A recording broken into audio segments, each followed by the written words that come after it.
Hi all, and welcome to our third Free New York webinar. We deeply welcome and appreciate you joining us. The moderator today will be Prince Jackson, who is one of the Free New York campaign leaders, and he will be on shortly. And in the meantime, I am going to kick us off and get us started. So today will be an opportunity to hear from campaign leaders, organizers, legal advocates, to get an in-depth look at how we transform New York's unjust discovery laws. This is the final of a three-part series. On Monday, we dove into the Free New York campaign as a whole. On Wednesday, we took a look in-depth at bail reform in New York State. And today we are diving into how to overhaul discovery laws. For each webinar, we've been asking, what does real reform look like? How do we ensure that legislation truly decarcerates jails and protects the rights and liberties of all New Yorkers? And as a campaign led by people who have been directly impacted by systems of mass incarceration, how do we ensure that elected officials are held accountable for transforming these systems and repairing harm? I want to thank the organizations who are sponsoring and co-sponsoring this event: Just Leadership USA, Latino Justice, Citizen Action of New York, the New York Civil Liberties Union, New York Communities for Change, Vocal New York, Brooklyn Community Bail Fund, Legal Aid Society of New York, Brooklyn Defender Services, Bronx Defenders, Color of Change, and the Working Families Organization.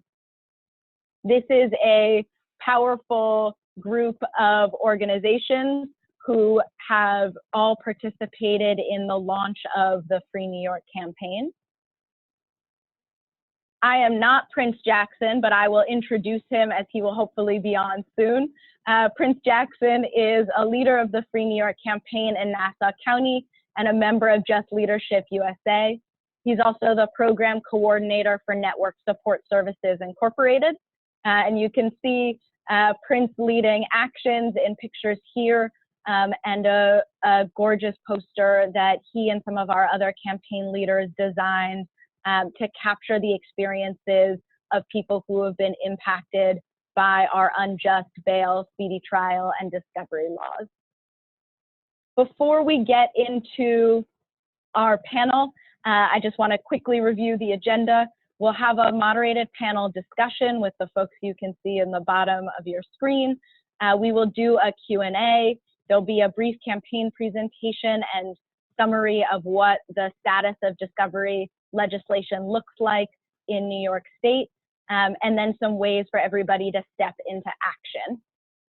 If you want to ask a question, you can do so on the control panel by clicking on the red arrow and submitting through the question box or through the chat box. And in the chat box, you're also welcome and invited to post comments, thoughts, and questions. We will be recording this webinar, so you'll be able to share it with others, and we'll be sending that out early next week.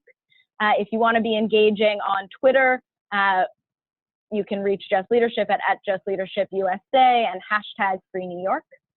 We will also be doing a handful of audience polls. So to test it out, the first one is, how familiar are you with New York's discovery laws? So you should see a poll pop up in a minute. So we've just launched the poll, so you can answer the questions there. Fabulous. So we can see that folks have access to the poll. And we've got a range of experience levels in the audiences, about a third for those questions. So I invite folks who are newer to this material to ask questions in the chat box. For those of you who are more experienced, feel free to answer those questions, and we hope to hear from you during the Q&A and discussion portion. Before we get into the panel, I just want to talk a little bit about why we do this work. New York has a jails crisis. On any given day, 25,000 New Yorkers are held in county jails across the state. Nearly 70% are are legally innocent. They have not been convicted, but remain caged because of New York's bail, speedy trial, and discovery laws. This is both a violation of the bedrock of our justice system, that you are ostensibly innocent until proven guilty. It also has tremendous collateral consequences for people's lives, from loss of jobs to loss of apartments to losing children. This system costs New York counties $2.5 billion annually, which is more than is spent on education, healthcare, or economic development at the county level. Free New York was launched this fall and is a statewide grassroots movement led by directly impacted communities to demand true bail, discovery, and speedy trial legislation that decarcerates jail, ends money bail and profiteering in the pretrial system, protects the constitutional and due process rights of all people, and ends wealth and race-based detention. So one final poll before we get to the panel. Have you or your loved one been impacted by New York's discovery laws? And you should see that pop up on your screen now.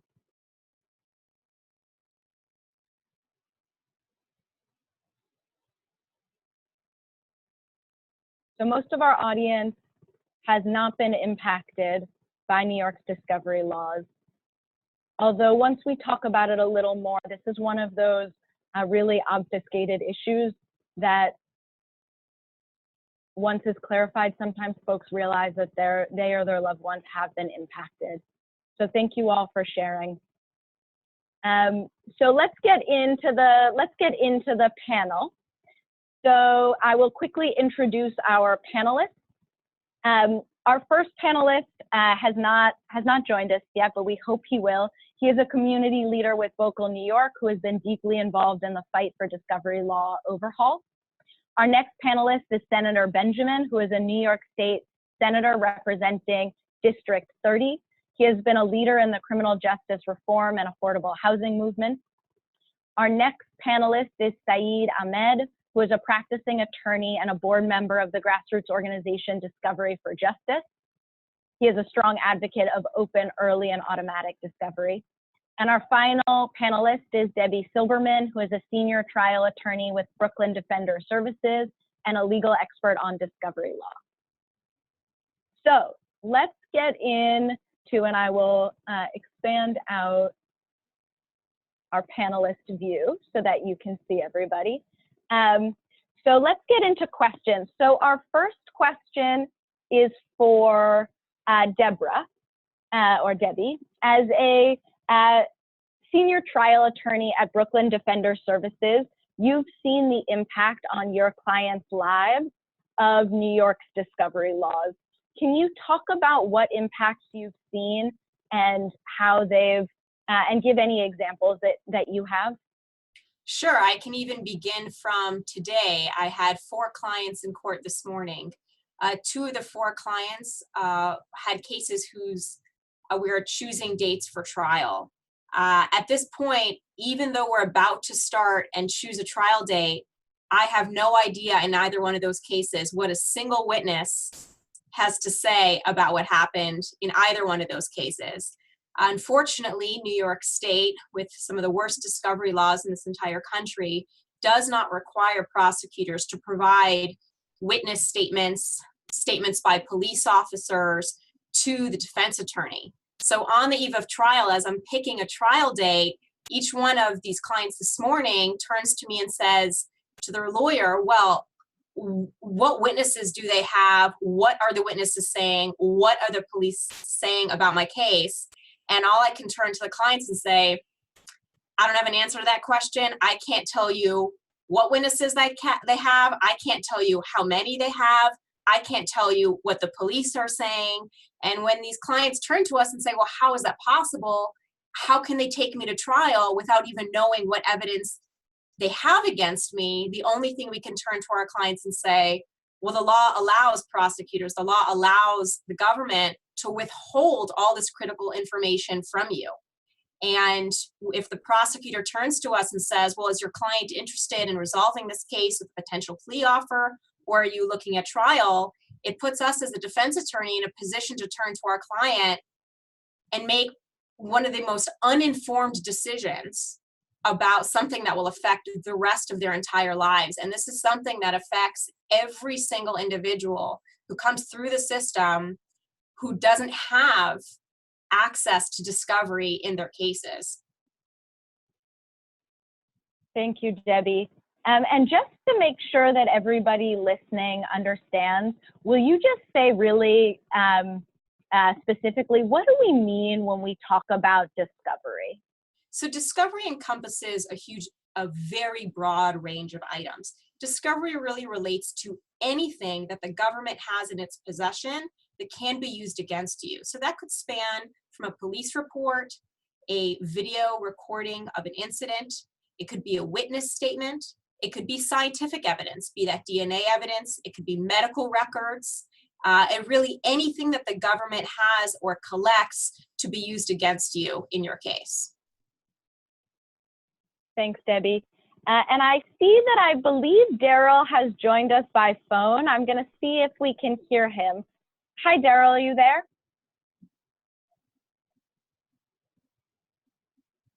Daryl, are you with us? Maybe not. Okay, so hopefully he will join us soon. So I want to turn to Saeed.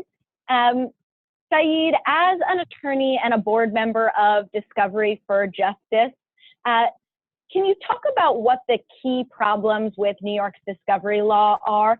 And can you also compare New York to other states? Is this a problem across the country, or is this specific to New York?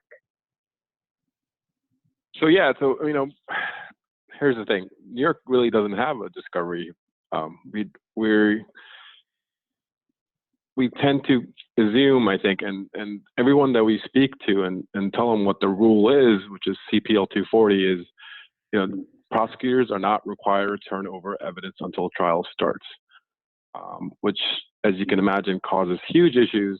It causes, as Debbie said, you have clients that go and speak to their attorneys, and they expect their attorney to know that, what's going on with the case, and usually they have no idea because all the evidence is being it's hidden. They're using it as leverage. So the issues that come up, the biggest thing I think is, just issue of fundamental fairness, right? So if you're going to take someone's freedom away, you should at least give them the chance to see what's being used against them. And so what happens is, you go to trial, and the attorney, either the day of trial or maybe day before, or whatever it is, gets tons of these documents, and they're expected to go through all these documents and figure out what's going on. So in reality, it's very hard, very, very difficult to sort of have put on a defense with all these things. So what does it do? What does it cause? The problems it causes are, you have people that take plea deals, and that's what it really comes down to, is the prosecutors want to use this as a way to sort of leverage this evidence that they don't know against defendants. And how does that work? So the way it works is, you have a prosecutor who says, I have all this evidence, and I'm going to offer you this one-time deal where you take this, or you're going to, or we're going to trial. So someone who's even, let's say it's innocent, may take the deal only because they're afraid of going to trial and seeing what happens, which, it's sort of almost like roulette. You're playing with your life. And a lot of people don't want to play that game, and they say, you know what, even though I didn't do something, or I wasn't really part of this, or whatever happened, I'm just going to take this deal because I don't want to face the time that I'm being charged with. So, that's the first and biggest problem. It's just a question of fundamental fairness. If the system is about criminal justice, and what this causes is basically injustice, and it's, it comes down to it. It's really criminal how this process works. The second biggest thing is, this country and the state particularly, there's a huge problem of mass incarceration, which I think Just Leadership and all these folks are realizing. And, Discovery for Justice, we were founded in the Bronx. We see this every day in the Bronx. Bronx has some of the worst criminal some of the most highest rates of incarceration throughout the state. We have folks here who are locked up for years and years, and some of them come out, and we find out later on that, you know, they never had the ability to get evidence before the trial started, and their lawyer either pled guilty for them or told them they should plead guilty, or they were found guilty because lawyers didn't have enough time to prepare a defense. And so it causes a lot of false convictions. New York, again, is a leader. It's number 3, I believe, in the country in terms of overturned convictions. And then, you know, the other problem is you have, you know, just the number of people that are going to jail at this point, and wrongly so.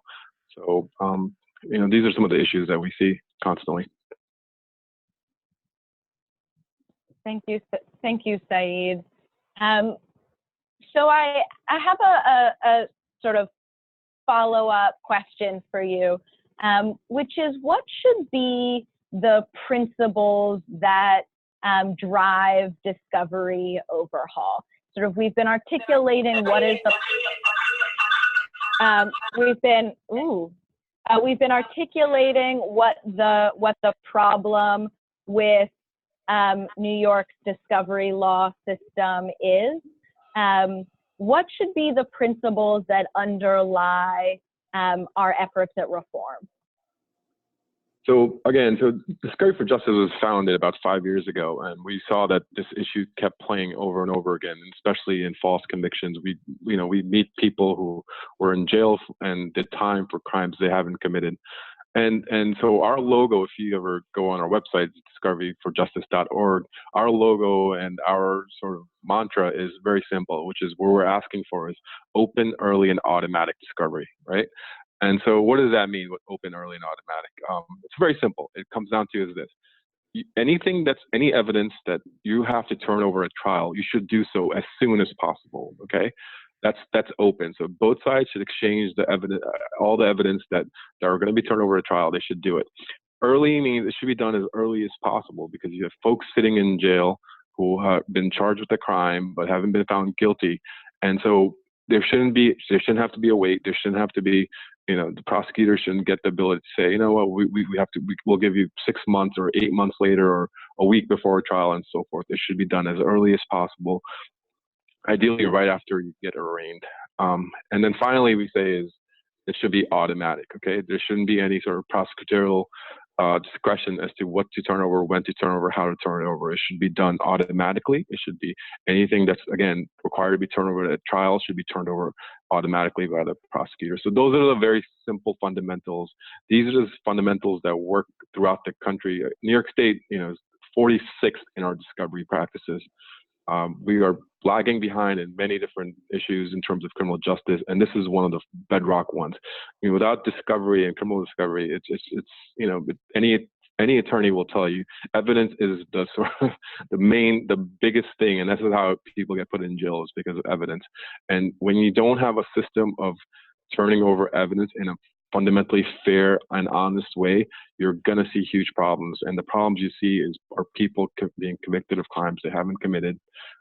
You know, you have kids like Khalif Browders of the world who had all this evidence, and the prosecutors didn't turn it over, and this kid spent 3 years in jail, and they held on to it. And you know, I think it sort of seems pretty obvious to us, but the only thing the prosecutors at this point have is, and it's fear. They're using fear. But when it comes down to it, at the end of the day, you know, we should have a system that's fundamentally fair, and that's what we're counting on. Thank you, Saeed. So I want to turn it over to Senator Benjamin. You introduced powerful discovery legislation in Albany this session. Will you tell us a little bit about what the legislation does and what are the values that drive it? Sure. First of all, I thank Free New York for having this panel. This is fantastic. Thank Syed for actually talking about the bill, Senate Bill 7722, that Senator Jamal and myself in the Senate, and that Assemblymember Blake has in the Assembly. And it speaks to basically the points that were referenced earlier by both Deborah and Syed. First, you know, the U.S. Constitution guarantees, or is supposed to guarantee, that everyone has by the Sixth Amendment, everyone has the opportunity to know the nature and cause of any accusation against them, and that they have the right to a speedy and fair trial. And presently in New York, as was mentioned earlier, we don't have that occurring here. And so that is why we've introduced the bill, and I think it would do wonders to our system. Unfortunately for us, is that discovery is not as easy for people to understand as bail and our speedy trial. So our work is cut out for us. We're working hard. But as I had mentioned, there are three core components. One is that we have that it's open file discovery, that it's early, and that it's automatic. Basically, it's all about fairness and transparency. We want to make sure that every defendant has the opportunity to know what they're being charged with. They need to know who's sort of charging them, any witnesses, police reports, all of that stuff. It should be all fair game.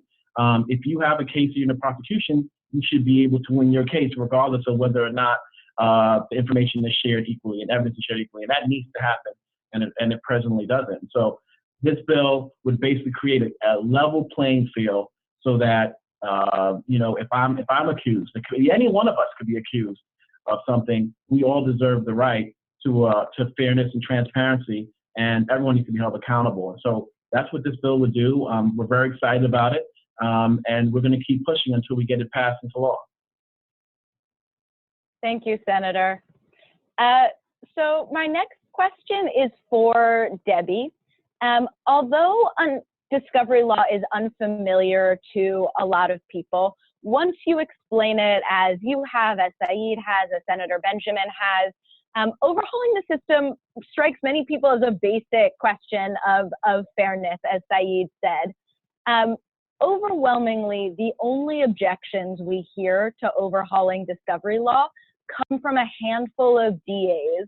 Will you talk a little bit about why, sort of what objection they have to overhauling the system, and what you would say in response? Sure. First of all, it's worth noting that there are certain areas, such as here in Brooklyn, up in Buffalo, and other jurisdictions around New York, that do practice some form of open file.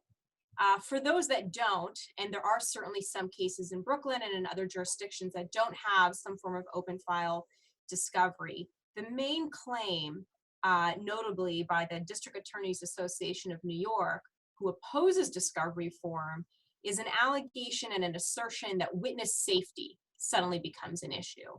The claim put forward is if we show the other side, if we show the defendant, the defense attorney, this information, then we as the prosecutors are putting our witnesses at risk.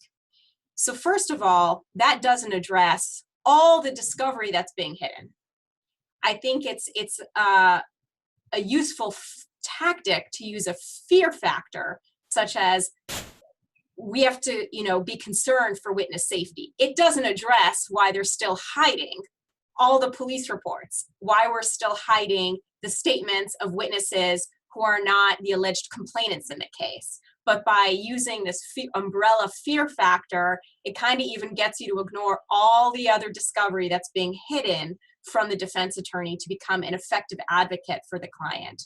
But addressing that specific assertion that there's a fear for witness safety, it's a completely unfounded claim by anyone who's opposing discovery reform, and notably the District Attorney Association of New York. There's around 35 states in this country that do have open file discovery. And for those who are uncertain or unclear of what that means, what that essentially is that the other side, the defense attorney, gets to look at the file, gets to look at all the documents, gets to look at the witness statements, can get witness addresses, witness phone numbers, all the information that we in New York are seeking to get in order to be better advocates for our clients, and so that our clients can have the fundamental fairness in moving forward. And in all those states that practice with open file, those fears are simply unfounded. And the claim that witness safety would be put at risk is completely unfounded. And ultimately what this comes down to is a strategic advantage that prosecutors want. Because what happens is when you have one side, when you've got the government, when you've got the prosecutors who have all the information in the case, and are then turning to our clients and are saying, make a decision that's going to impact the rest of your entire life with no information on which to base that decision, it's the prosecutors who are holding all the power in this case. They know how strong their case is. They also know how weak their case is. They know that if they go to trial, they don't have a chance. But you have no clue because you are honestly just operating in the dark without any information. And it's something that we should be opposing. You know, as has already been stated by Saeed and Senator Benjamin, this is a question of fundamental fairness. We are communicating almost in a theoretical sense, but we're talking about human beings, humans who have to make decisions that are affecting not only their own lives, the lives of their children, the lives of their families. And we have to turn and ask ourselves as New Yorkers, what kind of system do we want to have? And it's certainly not one that it's operating on unfounded fear. It's just, it's a claim that's being made, and there's just not any data to back up that claim as to why we should not have open discovery. And additionally, in situations where there could be a legitimate fear, there are methods to address that. Currently in New York and in other jurisdictions, but because we're talking about New York, there's something called a protective order. And what a protective order is, it's a prosecutor can go to a judge without the defense attorney present and say, look, we have a legitimate fear. There's an allegation of retaliation. Should we turn over a name? And a judge who listens to that can say, you know what, I've heard what you're saying. That makes sense. So I'm just going to cover up, or we are not going to disclose the name of that one witness. That's very limited, and there has to be some basis. We can't just say the prosecutor gets to say when there is an issue of safety. There has to be a methodology in place to prevent the prosecutor from hiding all evidence.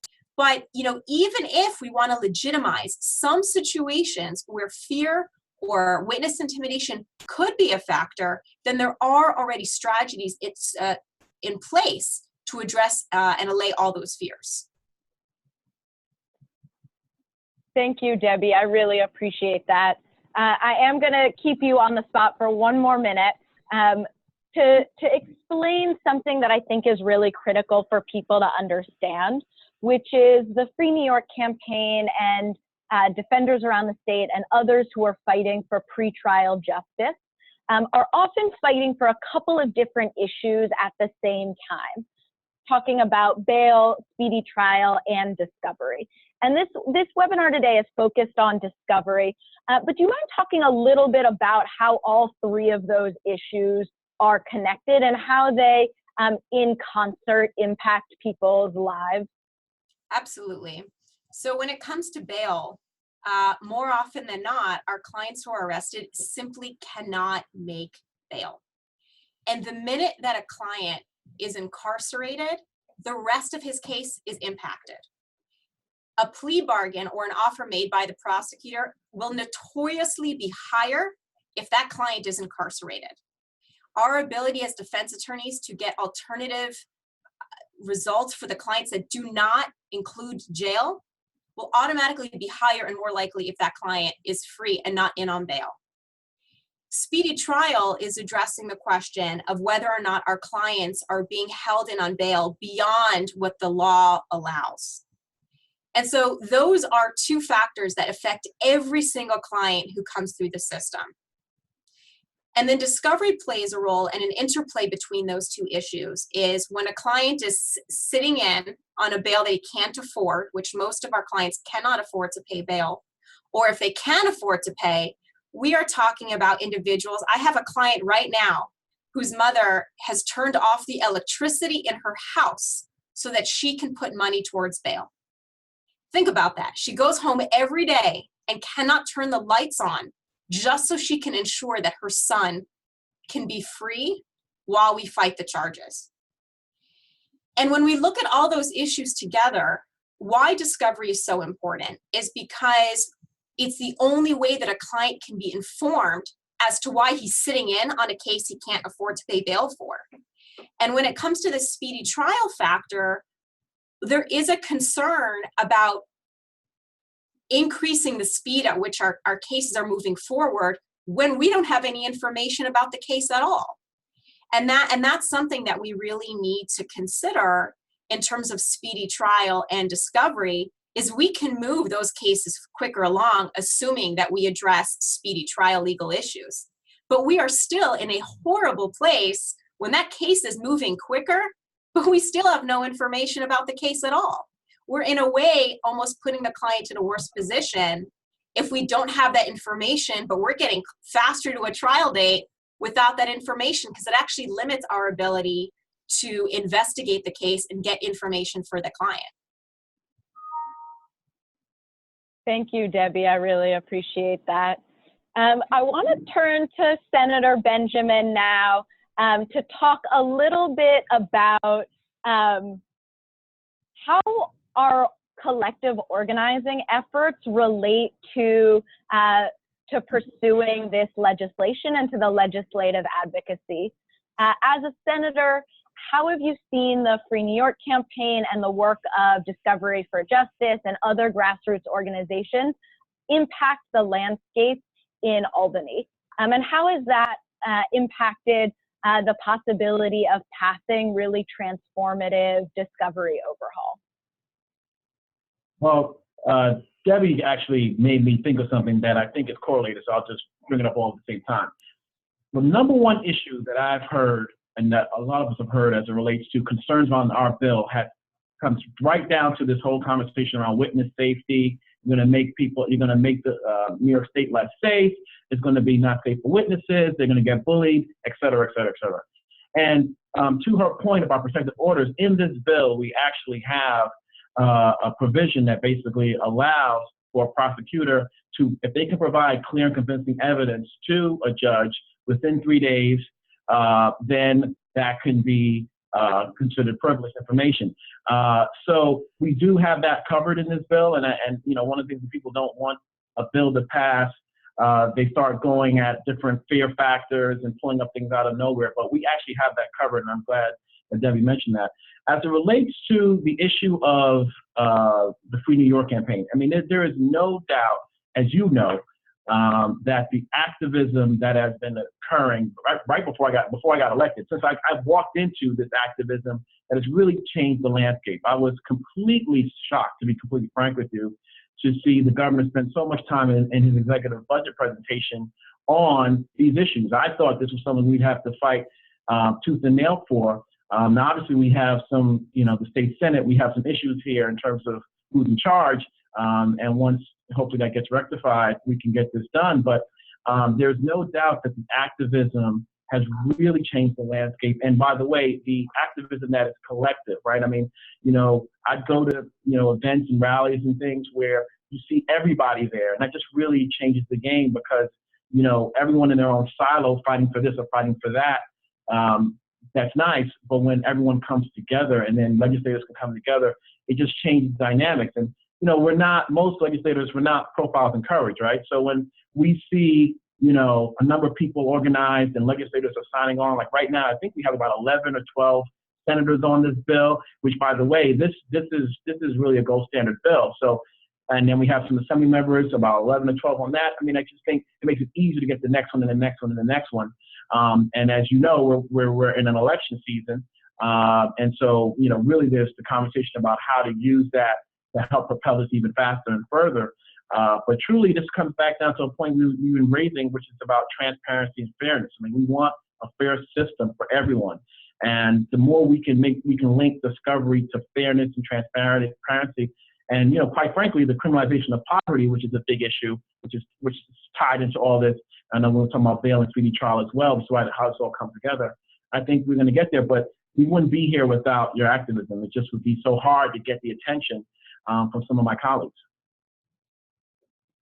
I thank you, Senator Benjamin. And I also really do want to call out Discovery for Justice, who have been organizing around this issue for 5 years, who recently led a really beautiful march that you attended across the Brooklyn Bridge, that Brooklyn Defender Services and other public defender agencies around the state are some of the folks who can most clearly articulate, in addition to people who have been directly impacted by the system, why we need these kinds of reforms. So we're going to get to this in a minute. But while we have you, Senator Benjamin, will you say, from the perspective of a legislator, for everybody who's listening, what are the kinds of things that they can do individually or that we can do collectively that will help push forward legislative reform?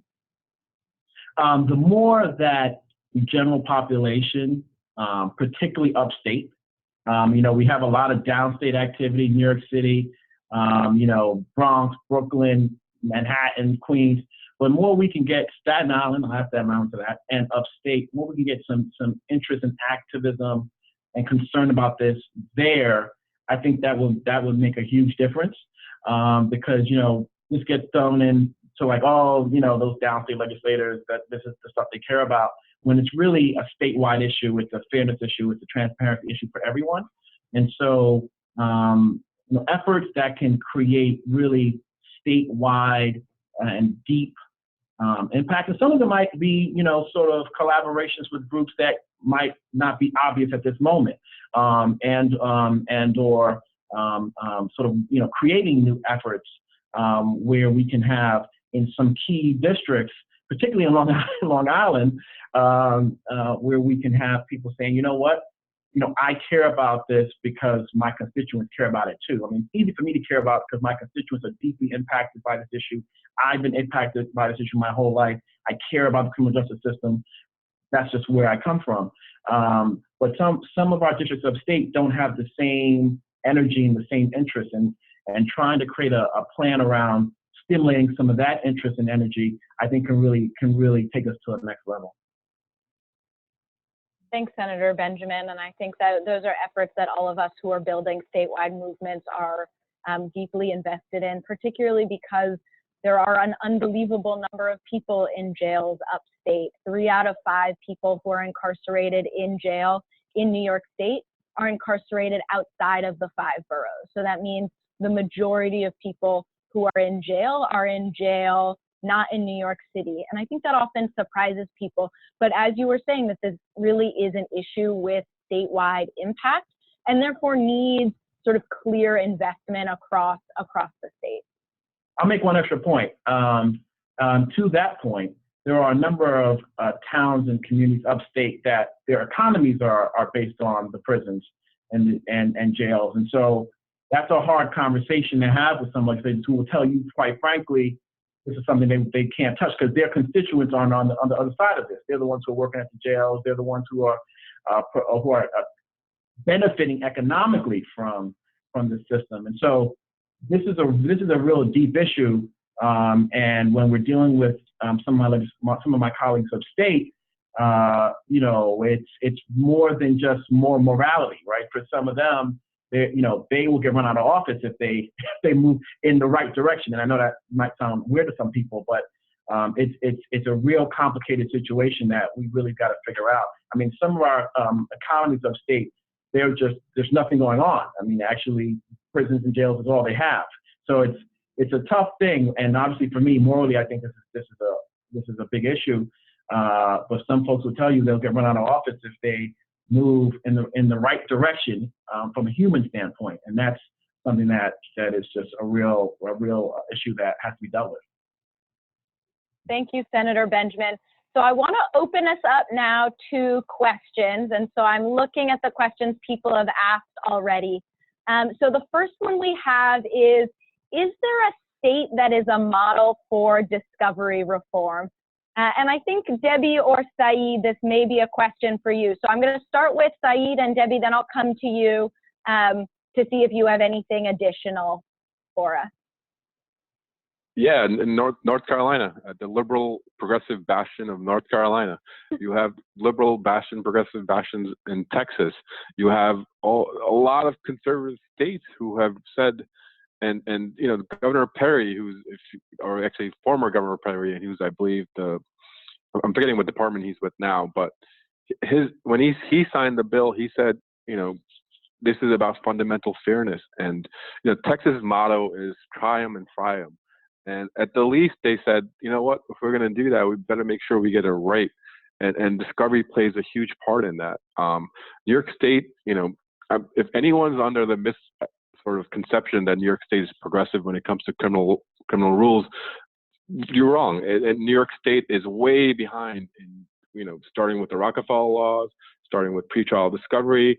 You look at it and New York State is behind. So it's, we like to think that, living in New York City and so forth, and, living in New York, we're somehow this progressive bastion of freedom and so forth, but we're not. And, one of the big problems has been, and Senator Benjamin can talk about it, which is the Senate. The Senate's been, for the last almost 50, 60 years at this point, has been Republican.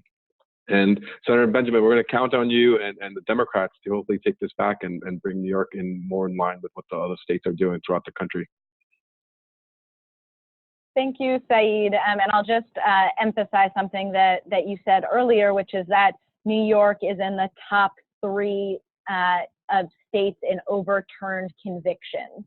And so what it means when you don't have adequate discovery is that you have deeply unjust cases, and then they're overturned. So thank you for that. Debbie, I will turn it to you now to see if there's anything you wanted to add. Well, there's just one thing I think it's important to point out and to discuss and to address in discussing discovery reform.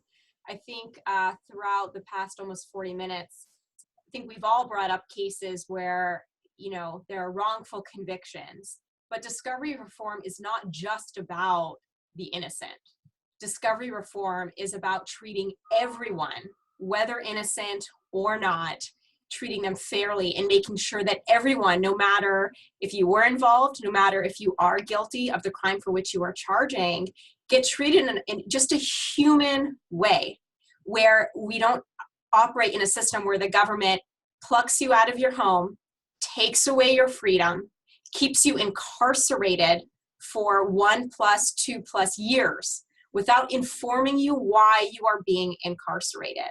I mean, when we talk about the system that we have in New York and don't mention New York, if you were to go out on the street right now and tell people there's a government out there that can arrest you, that doesn't have to tell you the facts of your case, that doesn't have to tell you what the government's accusing you of, the average New Yorker would tell you, well, that's crazy. What country is that in? How far away is that country?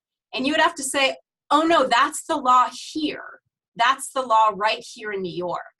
And so I just think it's important in our discussion of discovery reform that we are saying that this is an important reform for all New Yorkers, not just New Yorkers who unfortunately end up in the system for crimes they didn't commit, but that we believe there is a fundamental fairness that all New Yorkers should be treated. It's about dignity, it's about respect, and it's about just an openness and really removing the blindfold that is put on once you are in the system here in New York.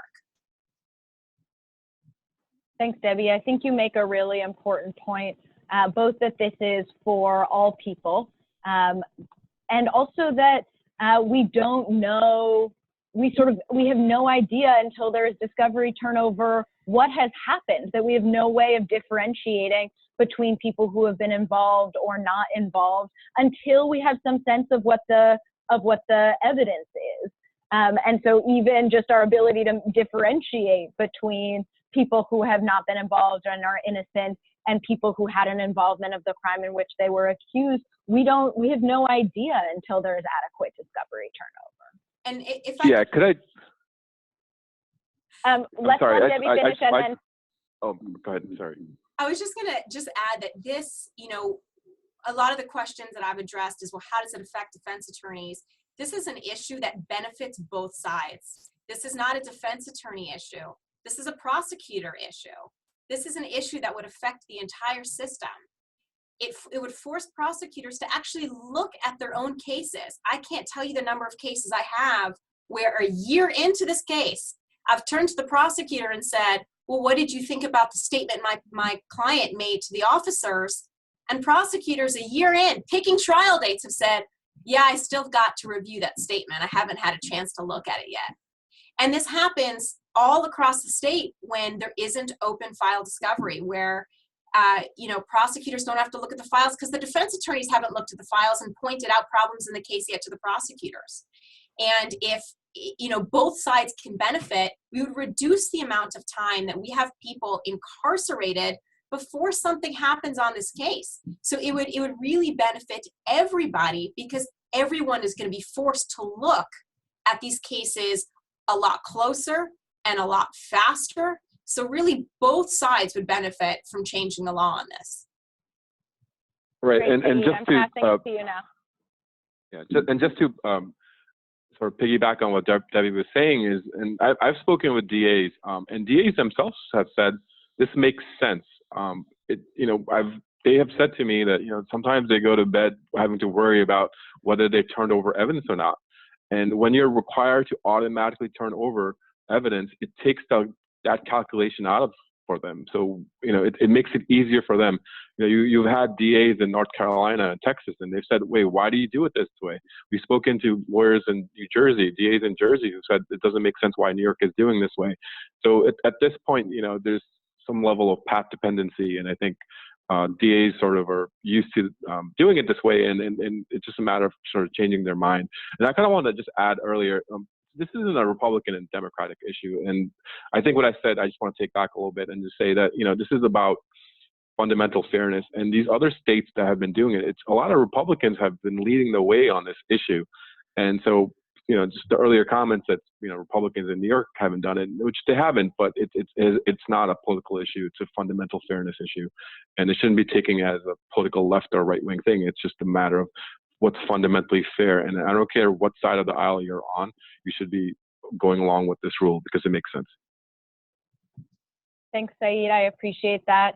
And I just want to lift up, because Prince and Daryl have not been able to join us, they speak incredibly powerfully about what kinds of consequences our unjust discovery laws have on people's lives.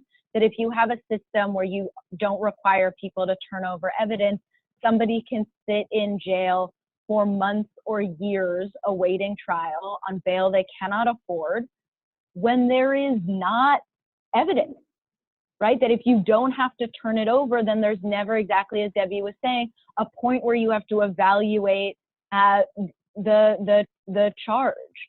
So I appreciate you saying that. Audience, we've got time for one more question. Is there anybody who wants to pitch it for us? We have a question from Erica about to Senator Benjamin about which communities have economies that depend on jail systems, and we could go there. Although I want to ask whether there are any sort of further questions about discovery while we have on some of the leading experts of discovery law. So one of the things that Erica is saying in the chat box is this question about fiscal impact, and if there are legislators who are saying that their economies depend on jail systems, how could we uplift better models of just discovery and demonstrate, if we're going to make a fiscal argument, how do we make a fiscal argument about discovery? Does anybody want to take that? I think we've talked a lot about this question of justice and in some ways the values and the ethics around discovery. Does anybody want to take a shot at talking about the fiscal impact to taxpayers and counties around discovery and mass pretrial incarceration?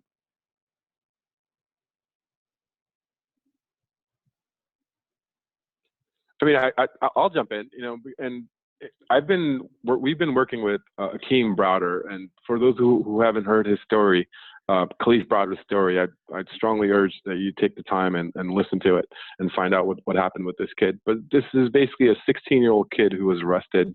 He spent 3 years in jail for a crime he didn't commit. He was accused of stealing a backpack. He spent, out of the 3 years he was in jail, he spent close to, I think it's 18 to 20 months of it in solitary confinement. This kid was not guilty. He was released. If there had been discovery and open and early automatic discovery, this kid wouldn't have spent more than a day or two in jail. what happens with that? So New York State had to pay to incarcerate this child for 3 years. I don't know what the numbers are at this point, but I believe the last time I checked, it was close to $50,000 to $60,000 a year that New York State pays to incarcerate individuals per year.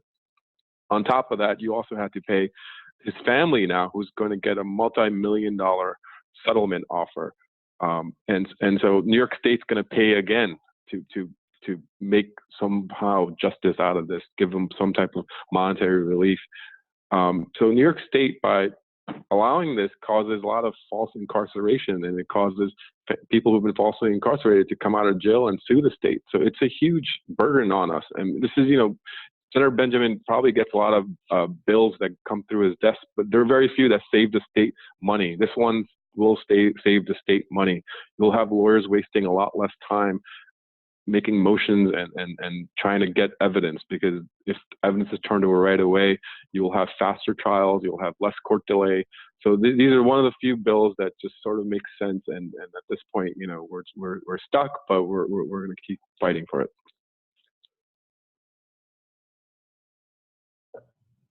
So let me make a couple points. One, I think I agree with Saeed. First, you're talking about a couple $1 billion. Some of that money can go towards economic development in some of these communities that can benefit from that. So you try to have some kind of a transition of the workforce, if you will. But secondly, I want to go to another point you made, which I think is really important, which is that this should be a bipartisan issue. And I think it should be looked at that way. Obviously, where I sit, it is hard to look at it that way because of the nature of New York State and some of the dynamics in the state Senate that have set up around this issue. But that aside, I do think there should be a conversation, and maybe this is something that's happening already, I'm not sure, around, okay, let's go to some of our Republican colleagues and say, make the case. This is open file discovery makes sense. It should be open. It should be early. It should be automatic, and try to get people on board. I know sometimes, at least I know in my case, and I've assumed that they want to do it because of what's been going on. But I think the point is well taken. I mean, you talk about Texas, North Carolina. I mean, there's some pretty conservative states that have open file discovery. So being that New York is supposed to be, at least with the Republicans, more moderate, it shouldn't be that hard to get people on board. And so I actually want to piggyback on Saeed's point, because I think we should look at this in a bipartisan way and try to focus on the fairness, transparency point on this and try to get it done.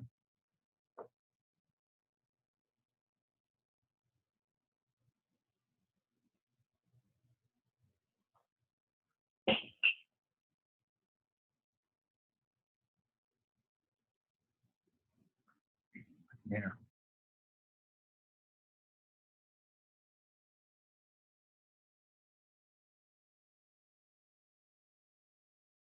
Katie, I cannot hear you, Katie. I think you're on mute, Katie. Yes. Thank you all. Sorry about that. So I was just saying that to piggyback off of Senator Benjamin, that if we look at the data, for example, in Erie County, there are 1,200 people incarcerated in jails in Erie County every day. Those are Erie County residents. So that this is an issue that is affecting the constituents and the neighbors and the loved ones of people around the state, and having tremendous consequences for people's lives. So I want to thank all of our panelists and audience. One of the funny things about being in a webinar is that you can't applaud them, but you can silently applaud them. So thank you all. Thank you, Senator Benjamin. Thank you, Debbie. Thank you, Saeed, for joining us. These are some of the people leading the charge on this reform. And so what I'm going to do now with folks is just do a quick review of some of the things that our panelists really clearly talked about, so that when you go to talk to legislators, as many of our audience members will as part of lobby days or in districts, as you talk to your friends and colleagues, that you've got a bit of a summary of all of the important points that our panelists made. So first I want to talk about, why does New York need discovery reform? We need it because New Yorkers cannot adequately prepare for their defense, that under New York law, prosecutors are not required to turn over evidence until the eve of trial, literally until the jury is selected. So that means the most basic facts of the case, like police reports and eyewitness statements, are withheld from somebody. And so it leaves people in the dark. People often call this the blindfold law, as Saeed mentioned, for exactly this reason.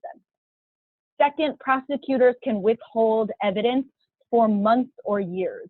This means that if somebody is in jail on bail they cannot afford, they may be incarcerated on little or no evidence.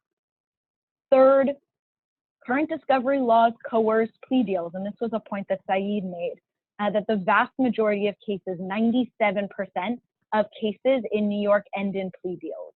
So we have this notion of a jury trial, but very few people actually make it to trial. And so this means that in New York law, prosecutors do not have to turn over evidence before making a plea offer. So that means people are taking plea deals and evaluating plea offers with no idea what evidence exists. And so that makes it much easier, whether somebody is innocent or not, for prosecutors to say, look, you're currently locked up in the Monroe County Jail. I'm offering you this plea deal. You should take it. And if people don't have a sense of the evidence, it is much easier for prosecutors to get people to take that plea deal. The fourth point is that New York is one of only 4 states that still operates with this imbalance of power, where prosecutors don't have to turn over evidence before making a plea deal.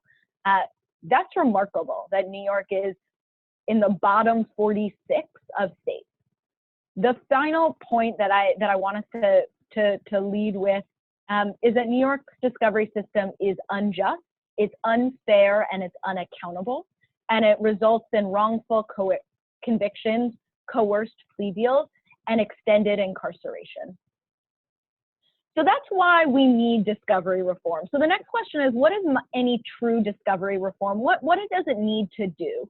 And our panel talked about this, that true discovery reform needs to require discovery that is open, so that the defense has access to all of the evidence, that it is early, so that it gets turned over early, so that people are not sitting in jail for months or years without having seen any of the evidence, that the turnover needs to be automatic, so that the defense doesn't need to ask for this piece of evidence and this piece of evidence, but all of it is turned over automatically.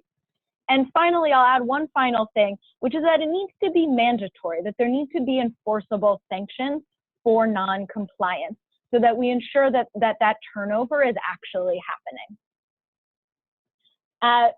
So I'm going to use the law that was introduced by Senator Benjamin, by Senator Bailey, and by Assembly Member Blake, which Just Leadership USA, the Free New York campaign, and many of our grassroots partners and other allies are pushing for in the New York State Legislature.